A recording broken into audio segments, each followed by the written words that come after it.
Thank you so much. আপনাদের সঙ্গে আছি মাহফুজা আলম এবং আমার সঙ্গে আছেন দুজন অতিথি যাদেরকে নিয়ে আজকে আমাদের আলোচনা জমবে। জাহিদ হাসান এমিলি তো আছেনই, বরাবরের মতো আমাদের শোতে আপনাকে আমরা নিয়মিতই পাচ্ছি এবং এই মুহূর্তে খুবই টি স্পোর্টসের একটা ফ্যামিলিয়ার ফেস আমাদের জাহিদ হাসান এমিলি, এবং সেই সঙ্গে আজকে Hasan Al Mamun, assistant coach Bangladesh national football team, আপনাকে আমাদের সঙ্গে পেয়ে গেছি। আশা করছি ভালো আছেন। এবং মামুন ভাই, আপনার কাছ থেকেই স্টার্ট করি। কালকের ম্যাচটা কেমন উপভোগ করলেন তার আগে আমি নীলকে আরও একটু দিতে চাই।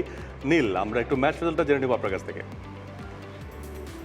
Thank you so much Mahfuz. Yes, last match আমরা গতকাল রাতে কিন্তু দেখেছি, আজকে রাতে বলা যায় 12টার পর, যেহেতু পর্তুগাল কিন্তু 2-0-তে জিতে নিয়েছে ম্যাচটি। আমরা দেখতে পাচ্ছি উরুগুয়ের বিপক্ষে চমৎকার ম্যাচটা ছিল, আমরা দেখেছি। তার আগে কিন্তু ব্রাজিলের ম্যাচটাও সবাই উপভোগ করছিলাম, আর শেষে পর্তুগাল, এবং এই ম্যাচের রেজাল্টের মধ্য দিয়ে কিন্তু তারা কনফার্ম করে দিয়েছে তাদের সেকেন্ড রাউন্ড।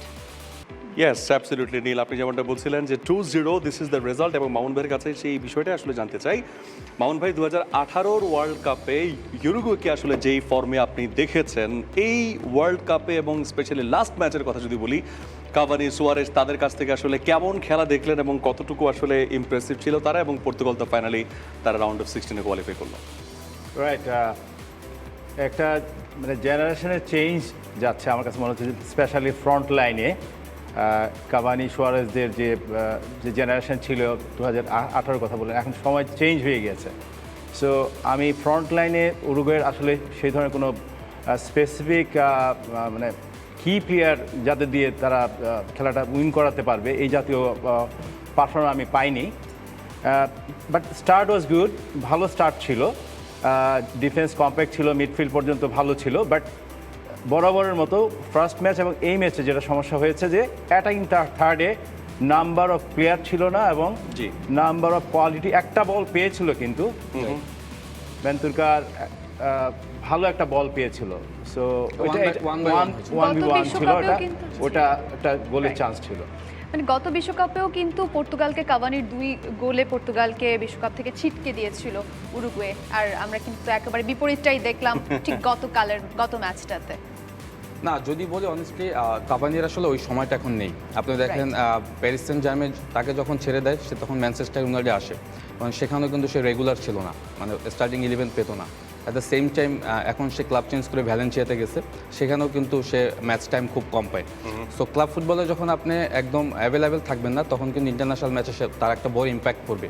ইভেন গতকালকে ম্যাচে যদি দেখেন, সেখানে কিন্তু বড় একটা ইম্প্যাক্ট তার ছিল, কারণ এডিলসন কাভানি কিন্তু একটা সময় নাম্বার 9-এ বেস্ট প্লেয়ার ছিল, বেস্ট প্লেয়ার ছিল। আপনি যদি প্যারিস সেন্ট জার্মেনিতে দেখেন, সে কিন্তু ওই লিগ 1-এ কিন্তু টপ স্কোরার ছিল বেশ কয়েকবার। অ্যাট দ্য সেম টাইম আপনার ম্যানচেস্টার ইউনাইটেড সে বেশ কিছু ম্যাচ ভালো করেছে।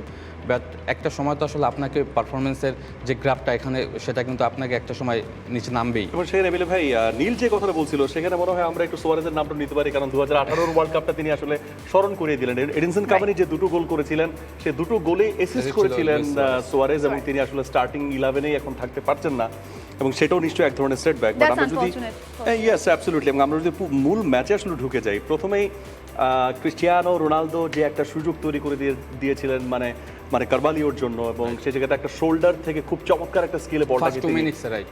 Yes absolutely. তো ওই জায়গাতে আসলে কারবালিওর কাছ থেকে কি আশা করেছিলেন কিনা যে না এটা আসলে গোল হওয়া উচিত ছিল?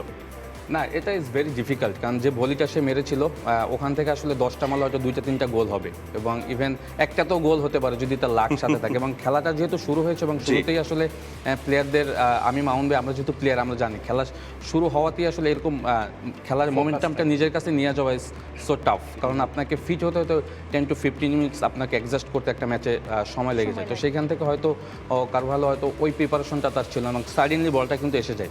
But Ronaldo was giving very good pass আমি বলবো, এবং আমার কাছে মনে হচ্ছিল সে বলটা মাথা থেকে দিয়েছে, পরে আমি দেখলাম সে শোল্ডারে বলটা পাস দিয়েছে। এটা নিয়ে তো নানা তর্ক বিতর্ক সোশ্যাল মিডিয়ায় অনেক ধরনের মিমস, অনেক কিছু চলছে অ্যাজ ইউজুয়াল বিশ্বকাপ নিয়ে যেটা হয়। কিন্তু আমরা কি একটু পর্তুগালের ম্যাচটা ব্রুনো ফার্নান্দেজময় বলতে পারি কিনা? পর্তুগাল সেরা দল হিসেবে কিন্তু অনেক আক্রমণ করছিল, সবসময় কিন্তু জালে বল পাঠাতে আসলে পারছিল না। একই সাথে উরুগুয়ে কিন্তু চান্স মিস করেছে শেষ দিকে। ব্রুনো ফার্নান্দেজের যদি বারে লেগে এসে আসলে বলটা না চলে আসতো, বিশ্বকাপের প্রথম হ্যাটট্রিক কিন্তু আমরা আসলে দেখে নিতাম।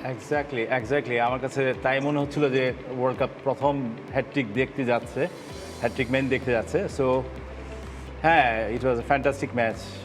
টিমের কি প্লেয়ার ব্রুনো, টিমের কি প্লেয়ার, এবং সিলভা বার্নার্ডো সিলভা, এরা দুজন কিন্তু ক্রিয়েটিভ মিডফিল্ডার। জি। এরা কিন্তু খেলাটা তৈরি করে, স্পেশালি বিটুইন দ্য লাইন তারা থেকে অ্যাটাকগুলো মানে ডেঞ্জার ভালো ভালো বল সাপ্লাই দেয়। মূলত এরাই টিমের কি প্লেয়ার, এবং আমার কাছে মনে হচ্ছে যে পর্তুগাল অ্যাজ এ টিম হিসাবে অলরেডি তারা কোয়ালিফাইড 6 পয়েন্ট। ফেভারিটরা যারা আছে তাদের তকমাতে ওয়ান অফ দ্যাম পর্তুগাল, আপনি নিশ্চয়ই বলতে পারেন। রাইট, এবং Yes, 47 absolutely. মিনিটের গোলটা তো আসলে প্রথমে মনে হচ্ছিল ইটস রোনালদো, দেন আবার পরে দেখা যাচ্ছে ইটস ফার্নান্দেস, সো ইট ওয়াজ আচ্ছা, সেইটা মানে যেটা নীল বললেন ওই রোনালদোর এই গোলটা নিয়ে আপনার কাছে আপনার অভিমতটুকু জানতে চাই। মানে যতবারই আসলে আমরা আমি অ্যাকশন খুবই রিপ্লে দেখেছি, surprised তাই না? মনে পড়ছিল। অ্যাকশন রিপ্লে দেখে মনে হচ্ছে রোনালদোর সেলিব্রেশন দেখে মনে হচ্ছে না, মনে হয় একটু হেয়ার ব্রাশ করেছিল। So what do you think? না, এটা আসলে এই জায়গা থেকে আসলে রোনালদোকে নিয়ে কথা বলাটা আমাদের ঠিক না, কারণ ও আসলে ফুটবলটাকে এমন একটা জায়গায় নিয়ে গেছে মেসি এবং জি, রোনালদো। জি। ইভেন আমার কাছে মনে হয় গোল যদি রোনালদো নাও হয়, বা তার যে শ্যাডোটা ছিল সে যে হেডে গিয়েছে, এটাই কিন্তু গোলের মোমেন্টাম টেনে দিয়েছে আমি বলবো।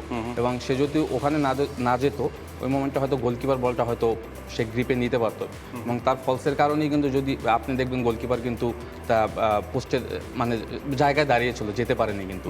সেখানে কিন্তু গোল তার না হলেও তাকে একটা বড় ক্রেডিট দিতে হবে, কারণ অ্যাজ এ নাম্বার 9 রোনালদো তো আসলে উইং স্ট্রাইকার, বাট এই ওয়ার্ল্ড কাপে দেখবেন পর্তুগালে কিন্তু সে নাম্বার 9 পজিশন থেকে খেলে। ইভেন সে কিন্তু গোল চান্স ক্রিয়েট করে, অ্যাট দ্য সেম টাইম প্রত্যেকটা ক্রসে দেখবেন কিন্তু সে পার্টিসিপেট করে। এটা কিন্তু দলের জন্য বড় একটা সেটব্যাক। এবং আপনি যেটা বলেছেন যে Bruno Fernandes, definitely Bruno Fernandes কালকে ম্যাচে পুরো ডিফেন্স করে দিয়েছে, এবং at the same time Carvalho এবং বার্নার্ডো সিলভা দেখবেন ট্রানজিশন পিরিয়ডে তারা কত কুইক ব্যাক করে বলের পিছনে এসে আপনার ডিফেন্স করে, যেটা কিনা পর্তুগালকে আমার কাছে মনে হয় না যে অন্য বারের তুলনায় এবার অনেকটা এগিয়ে রাখবে। রাইট, মামুন ভাই, মানে মিসড চান্সের কথা আমরা বলছিলাম, নীলও বলছিল, সেই জায়গা থেকে আমরা মানে ব্যবধানটা আরও বেশি হতে পারতো, মানে সেটা 4-0 হতে পারতো। 51 মিনিটে আরও একটা চান্স ছিল, জও ফেলিক্স, তিনি অলমোস্ট ঢুকে গিয়েছিলেন একদম লেফট ফ্ল্যাঙ্কটা ধরে এসে, যেভাবে তিনি শটটা দিয়েছেন সাইড নেটেড হয়েছে, ওই জায়গাটা থেকেও মনে হয় পর্তুগালের এক ধরনের একটা আফসোস ছিল যে গোল বাড়ার ক্ষেত্রে। হ্যাঁ, দেখুন ওই সিনারিওটা যদি মনে হয়, জো ফেলিক্স আমার মনে হয় যে একটা কাটব্যাক করলে নিশ্চিত গোল ছিল। এখানে আরেকজন প্লেয়ার ছিল, সতীর্থ প্লেয়ার ছিলেন। সো এইটা একটা মানে জেনুইন চান্স। আমার মনে হয় স্ট্রাইকার রাইট সাইড অথবা সেন্ট্রাল থেকে কেউ গিয়েছিল বলটা চাওয়ার জন্য। Right, thank you. ওয়েল, আমরা এটা নিয়ে অবশ্যই আরও কথা বলবো। মাহফুজ, আমাদের সঙ্গে কিন্তু ইতিমধ্যে কানেক্টেড আছেন পল মেসফিল্ড, আমরা তাকে একটু কানেক্ট করে নিই। একই সাথে রিফাত আছেন কাতার থেকে। Let's connect them together. Hello Paul মেসফিল্ড, English player and also the football pundit. Good to have you once again. How are you? I'm fine, thank you. Been enjoying a little bit of a rest today with not game after game after game after game, but obviously now in the final group stages, they have to go head to head. So looking forward to two big occasions tonight. Right, and hello also Rifat is here with us. Rifat, কেমন আছেন আপনি? How are you?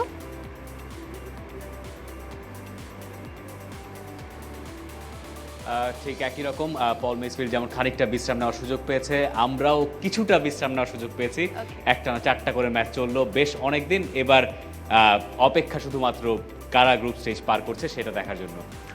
Paul Maysfield, it's really a pleasure to get you here today, connected with us. So let's go for some questions. What I want to know from you regarding Uruguay, they had a chance in 31st minute, and Bentancur, he was totally one-to-one with Diego Costa. Do you think he should have done this for Uruguay, and that was the turning point that they missed the rhythm of the game? I didn't catch all of that. Were we talking about the games today or Uruguay? Did you mention Uruguay? Yes, Uruguay and Portugal. Yeah, I was talking about yeah. Bentancur, the one-to-one situation with Diego Costa. Yeah. No, I mean, it is what it is, isn't it? I mean, at the end of the day, things happen for a reason. Uruguay, they let themselves down yesterday. Portugal were always on that front foot. They did take the game to them. Uruguay, I thought, would be a bit of a tougher test, but it didn't prove to be that way. So you've got to give credit to the way that Portugal went about their business. They got the 3 points, they got themselves qualified, and that's important for them. Right. Well, Paul, about a change, at the time of 72 minutes, we saw that Uruguay made a pair of changes. That was Darwin Núñez and Edinson Cavani. They were off, and on the field we saw Maximiliano Gomez and Luis Suarez. So when the changes happened, it seemed like Uruguay became a bit more attacking. Do you think so? Was it like that? I mean, it's tough. You've got to chase the game. When you're chasing a game, for me, particularly in the World Cup when you've got to get a result, maybe you should leave more attacking strikers on. I think the introduction was too late, too little too late, as it turned out to be for Uruguay. But why not play with 4 strikers? Why not have everybody there and top load it and keep it heavy and really keep the pressure on? They did look a little bit more dangerous that last 15, 20 minutes. You always know in any game of football, particularly in a knockout stage like the World Cup, that when it gets to that stage, Portugal are going to get a little bit edgy. They're going to get a little bit nervous, so they are going to back off a little bit more. So even if those changes weren't made, I think Uruguay would still have been on the front foot. Maybe the changes should have come 15, 20 minutes earlier to really give them that impetus to push forward. So for me, for Uruguay, it was too little, too late. Right. Well, Paul, Rifat, how do you play with 4 strikers? I mean, Darwin Núñez, he was With underperforming. 4 strikers. Darwin Núñez, he was underperforming. He wasn't playing well in the first match. He wasn't playing well in the second match. Edinson Cavani seems like he left his best time long behind. How do you play 4 strikers together? And Federico Valverde, probably he was the only one who was looking sharp and who was making those runs behind the defense line. You have to gamble. You know, you want to get something out of that game, then do you take all your goal scorers off? No, what you do is you try and overload. So you basically bypass midfield a bit, you play 4 further forwards, maybe you play 1 in a slightly withdrawn role, or you play 1 or 2 of them out in a wider position. But if they're goal scorers, their natural instinct is to score goals. So do you leave them on? Do you push? Do you try and really force the issue to go and get all 3 points, or at least try and get something from the game? You've got to do something that no one's going to expect you to do. You do something that no one's going to expect. You change everything. You play with 4 strikers. What do you think the opposition coach is going to go? He's going to go, oh my God, right, I've got to now be a lot more defensive. What does that do? It invites more pressure on them, on that back line of Portugal. And it means then that Uruguay would be on the front foot. So, you know, you've got to take a gamble. You have to take a punt. And if you don't, look what happens. You don't win. You don't get the result. yeah, that and- seems But like it that, nearly, Yes, absolutely. We would But like to go it nearly paid off, right? If that penalty kick, I'm pretty sure that you saw that the penalty kick, it wasn't a clear one. What was he supposed to do, Jose Maria Jimenez? I mean, that is his natural positioning of his hands. So probably Diego Lopez, Uruguayan coach, he thought that a 1 goal would be enough to seal the game and 1 point, go home, regroup, and then go for the next game. Probably that was their plan. What you've got to look at with the penalty, and again, I've been working with people over here in different parts of the world talking about the officials. The arm is a natural position because it's down behind, but what's happened is it's gone through his legs. It's hit his arm as the ball is going to go forwards to a player, or it's going to go through into goal. Now, because it hit the arm and that arm was down, that was why the penalty was awarded. I personally think it was a very, very harsh penalty. I don't think it should have been given. I really don't. But if it's 1-0, you can always nick something at the end. If there's only 1 goal in the match between the 2 sides, we've seen, how many games did we see yesterday where there were goals galore and late goals scored and drama personified?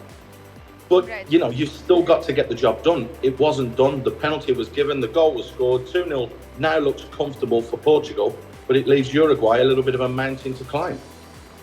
Right. I guess, Paul, many would agree with you about the penalty, Mahfouz, right? Absolutely, absolutely. Thank you so much. I guess we will go back to the discussion of today's match. But before we leave here, Paul, just a little question that between Uruguay and Portugal we were talking, and the next match, Senegal and Ecuador. So who do you think, which team has the better chance to win today? Oh, well, I think the other game, I'll touch on that one first. Holland are going to go through. There's no question about that. Okay. But you turn around, this Ecuador-Senegal game is absolutely appetising, isn't it? Ecuador have surprised me, a real surprise package. The way that they qualified and the way that they played their football at this tournament has been absolutely magnificent. I think Senegal have let us down a little bit. I expected a little bit more free-flowing football from Senegal. I expected them to be a little bit more expansive, create more issues and problems than they did. I honestly think Ecuador will get the job done tonight and go through. Okay. So I think it's going to be Holland and Ecuador that will go through from Group A. Thank you Thank very you so much much, Paul Mansfield, for connecting with us. Zahid Hasan Emily এবং Mount ভাইয়ের সঙ্গে আমাদের কথা হচ্ছিল। Zahid Hasan Emily, এই পার্টে আমাদের সময়টা খুবই কম, সেই কারণে আমি একটু রোবোটিক ওয়েতে আপনাকে প্রশ্নটা করছি। সেটা হচ্ছে ইকুয়েডরের জন্য, মানে আমরা নেক্সট গেমে যদি আমরা চিন্তা ভাবনা করি, ইকুয়েডর এবং সেনেগাল সেখানে লড়ছে এবং গ্রুপ এ থেকে তাদের জন্য যে জিতবে সেই আসলে কোয়ালিফাই করছে রাউন্ড অফ 16-এ। ইকুয়েডরের জন্য বিগ ব্লো হচ্ছে এনার ভ্যালেন্সিয়া। তিনি সম্ভবত মিস করছেন এই ম্যাচটা বিকজ অফ দ্য ইনজুরি, এবং দুই দলই প্রথম দুই খেলায় তারা ডিফারেন্ট ফরমেশন ইউজ করেছে। What do you think today? না, ইটস ভেরি ক্রুশিয়াল ম্যাচ। আমি যদি বলি অনেস্টলি, আপনি যেটা বলেছেন, যদি ইনার ভ্যালেন্সিয়া যদি মিসিং হয় তো সেটা কিন্তু ইকুয়েডরের জন্য very difficult to qualify for second round. At the same time আমরা যদি সেনেগালের কথা বলি, সেনেগালও কিন্তু সেম প্রবলেমে ভুগছে, সাদিও মানের যে প্রবলেমটা। সো দুইটা দল কিন্তু সেম প্রবলেমে ভুগেই কিন্তু ম্যাচটাতে নামবে। বাট এখানে যদি ওভারঅল আমাকে বলেন, আমি বলবো যে ম্যাচটা হবে খুব হাই টেম্পো গেম, যেহেতু দুইটা দলের ওপেন রয়েছে নেক্সট রাউন্ডে যাওয়ার জন্য। এখানে একটা বড় রোল হয়তো হতে পারে আপনার এদুয়ার্ডো মেন্ডি এবং কুলিয়াবাতি, তারা যে সেন্টার ব্যাগের এবং গোলকিপার রয়েছে তাদের একটা বড় ক্রুশিয়াল মোমেন্ট, দুই চেলসি ম্যান, তারা কিন্তু হয়তো ম্যাচটাকে বের করার জন্য তাদের একটা বড় রোল থাকবে এই ম্যাচে। সেম টাইম আপনি যদি সেনেগালে দেখেন, ইদ্রিস গানিয়া, সে কিন্তু আসলে মিডফিল্ডটাকে কিন্তু যেভাবে ব্লক করছে, আমার কাছে মনে হচ্ছে তারও একটা বড় পার্ট থাকবে এখানে। So match was very completely আপনার খুব কম্পিটিটিভ হয়, এটা বোঝাই যায়। সো দুইটা দলই কিন্তু আসলে আমার কাছে মনে হয় যে তারা তাদের গেম প্ল্যানে থাকবে যে আর্লি গোল যে দিবে সেই কিন্তু এই ওয়ার্ল্ড কাপে দেখা যাচ্ছে যারা প্রথমে গোল দিচ্ছে তারাই কিন্তু ম্যাচের মোমেন্টামটা তাদেরকে নিয়ে যাচ্ছে। কম্পিটিটিভ একটা ম্যাচ আপনি এক্সপেক্ট করছেন টোটাল। মিস্টার মামুন, আপনার কাছে যদি একটু ইকুয়েডরের কথা নিয়েই বলি, মিসিং প্লেয়ারের কথা আমরা বলছি, কিন্তু আমি যদি বলি যে কয়টা নাম আসলে ডিফেন্সে অ্যাটাকে অনেক বেশি সাপোর্ট দিচ্ছে, তার মধ্যে ব্রাইটন, এস্তুপিনিয়ান এবং মোজেস, তাদেরকে কিন্তু আমরা দেখছি। এই ব্যাপারে আপনার মতামত শুনবো। এবং একই সাথে ইকুয়েডরের ডিফেন্স নিয়ে যদি একটু কথা বলি, লাস্ট দুটো ম্যাচে কাতারকে তো 2-0 তারা হারিয়েছে, আর নেদারল্যান্ডসের সাথে 1-1 ড্র, 3টি গোল করেছে এবং 1টি গোল কনসিড করেছে। ইকুয়েডরের ডিফেন্স নিয়ে খুব একটা সমালোচনা আসলে হয়নি, জমাট ডিফেন্স বলতে পারি কি আমরা? এক্স্যাক্টলি, ওরা কিন্তু লাস্ট ওয়ার্ল্ড কাপ বাছাই থেকেই কিন্তু ওদের দেখা যাচ্ছে যে টিমটা কিন্তু কম্প্যাক্ট, অনেক স্ট্রং ডিফেন্ডিং, অ্যাটলিস্ট তারা গোল কনসিড না করুক, গোল করবে, এই মেন্টালিটি এই টিমটা আছে। গুস্তাভো আলভারোর যে স্টাইল, সেই স্টাইলের সাথে তারা কিন্তু সুন্দর মানিয়ে নিয়েছে, এবং আমার কাছে মনে হচ্ছে যে কাউন্টার অ্যাটাক বেস ফুটবলটা তারা চমৎকার খেলে থাকে। লাস্ট টাইম তারা বেশ ট্রাবল দিয়েছে নেদারল্যান্ডকে, তারা কিন্তু গোল কনসিড করেছে একটা, বাট ইকুয়ালাইজ ড্র হয়েছে। বাট আমার কাছে মনে হচ্ছে যে হ্যাঁ, ইকুয়েডরে আজকে ইনার ভ্যালেন্সিয়া যদি না থাকে তাহলে হয়তো তার জায়গায় এসপেনিয়ান ব্রাইটনে খেলে একজন প্লেয়ার, নামটা আমি এক্স্যাক্টলি বলতে পারছি না, সেখান থেকে সার্মিয়েন্টোর কথা বলছেন। সার্মিয়েন্টো, এক্স্যাক্টলি, সার্মিয়েন্টো ওকে দিয়ে আমার মনে হচ্ছে যে সেই কাজটা চালানো যায়। Thank you very much. আমাদের সময় আসলে একেবারে কম, একদম শেষ প্রান্তে চলে এসেছি Mahfuz. Thank you so much Emily, এবং থ্যাংক ইউ যারা দেখছিলেন এতক্ষণ। ইকুয়েডর এবং সেনেগাল ম্যাচ নিয়ে কথা হচ্ছিল। এই ম্যাচে যে আসলে জিতবে সেই চলে যাবে পরবর্তী রাউন্ড, ভেরি ক্রুশাল ম্যাচ। দেখা যাক কে জিতে। Best of luck to both of the teams. Thank you so much for watching. For more updates, subscribe to our YouTube channel and click on the bell icon. Follow us on Facebook and Instagram. Don't forget to like, comment and share. Visit TSports.com.